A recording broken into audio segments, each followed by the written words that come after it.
પાટણ નગરપાલિકા ફરી એકવાર વિવાદમાં આવી છે। મુખ્યમંત્રી સ્વર્ણિમ જયંતિ શહેરી વિકાસ યોજનાની સિટી બસ પાલિકા કમ્પાઉન્ડમાં ધૂળ ખાતી હાલતમાં જોવા મળી। જવાબદાર સત્તાધીશોએ શહેરીજનોના હિત માટે જે સાધનોની ખરીદી કરી તેમાં મોટાભાગના સાધનો બંધ હાલતમાં છે।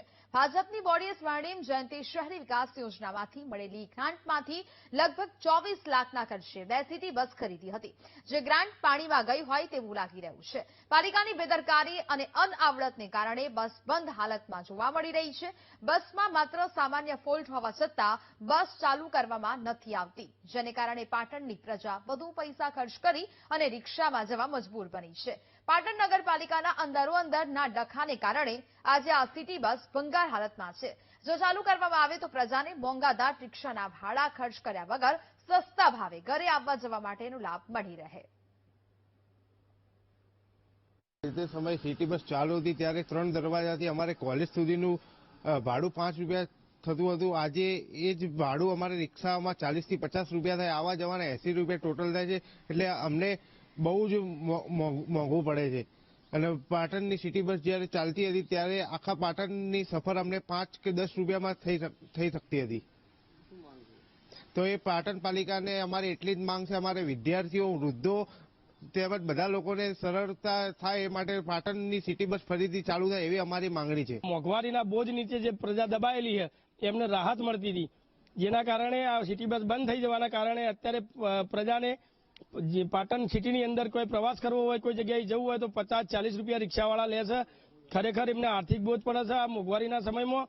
તો પાટણ નગરપાલિકાનું આ અંધેર તંત્ર સત્વરે જાગે અને પાટણની પ્રજાની સેવામાં આ બંને જે સિટી બસો છે એ કાર્યરત કરી એવી પાટણ શહેર કોંગ્રેસ પ્રમુખ તરીકે અમારી માગણી છે। જે સિટી બસો ચાલતી હતી એ લગભગ 5 થી 10 રૂપિયાના રાહત દરે સિટી બસો ચાલતી હતી, પણ એની સમય મર્યાદા પૂર્ણ થઈ હોવાના કારણે આજે એ બંધ હાલતમાં છે। પણ એની જગ્યાએ હવે નગરપાલિકા ઈ વ્હીકલ લાવવાની વિચારણામાં છે, એની દરખાસ્ત અમે સરકારમાં કરીશું। એનો સમય મર્યાદા પૂર્ણ થઈ ગઈ છે એટલે હવે રિપેરિંગ થાય છે ને એનો વર્કશોપ પણ આપણી પાસે નગરપાલિકામાં અવેલેબલ નથી। પહેલા રાહત હતી કે લોકો ગામડેથી આવતા દૂરથી તો એમને સગવડતા મળી રહેતી અને 5 રૂપિયામાં આખી સિટીમાં ફરવું હોય તો એમને ફરવા મળી રહેતું।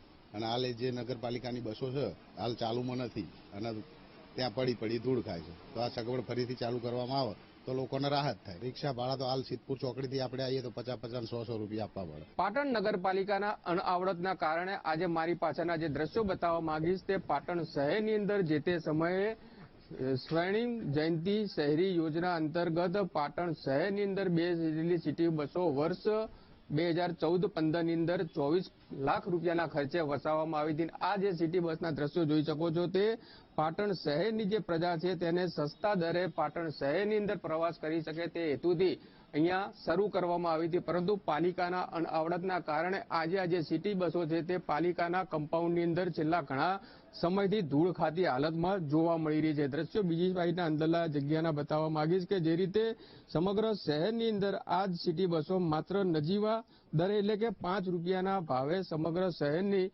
અંદર લોકો આ બસની અંદર મુસાફરી કરતા હતા અને તેઓને આર્થિક ભારણથી પણ રાહત થતી હતી, પરંતુ પાલિકાના અનાવડતના કારણે આજે જે પાટણ શહેરની પ્રદક્ષિણા કરતી જે સિટી બસો છે તે માત્ર ને માત્ર પાલિકાના કમ્પાઉન્ડની અંદર ધૂળ ખાતી હાલતમાં જોવા મળી રહી છે। એટલે કહી શકાય કે પાટણ પાલિકાની ઉદાસીનતાના કારણે આજે પાટણ શહેરની આજે જે સિટી બસો દોડતી હતી એક સમયે તે અત્યારે પાલિકા કમ્પાઉન્ડની અંદર ધૂળ ખાતી હાલતમાં જોવા મળી રહી છે। સૌથી મહત્વની બાબત છે કે 24 લાખ રૂપિયાના ખર્ચે વસાયેલી આજે જે 2 સિટી બસો છે તે સમગ્ર પાટણ શહેરની અંદર ફરતી હતી, આજે પાટણ પાલિકાની અંદર ધૂળ ખાતી હાલતમાં જોવા મળી રહી છે। પરંતુ પાટણ પાલિકાનું તંત્ર જે નગરોળ તંત્ર છે તેના પેટનું પાણી નથી હલતું, જેને લઈને સમગ્ર શહેરની જનતાને અત્યારે મોંઘવારીનો માર સહન કરવો પડે છે। કારણ કે જે રિક્ષા ભાડા લોકોને ખર્ચવા પડે છે તે 3 દરવાજેથી બસ સ્ટેશન જવું હોય તો 50 થી 60 રૂપિયા રિક્ષા ભાડું લોકો રિક્ષા ચાલકો વસૂલી રહ્યા છે। ત્યારે શહેરીજનોની એક જ માંગ છે કે સત્વરે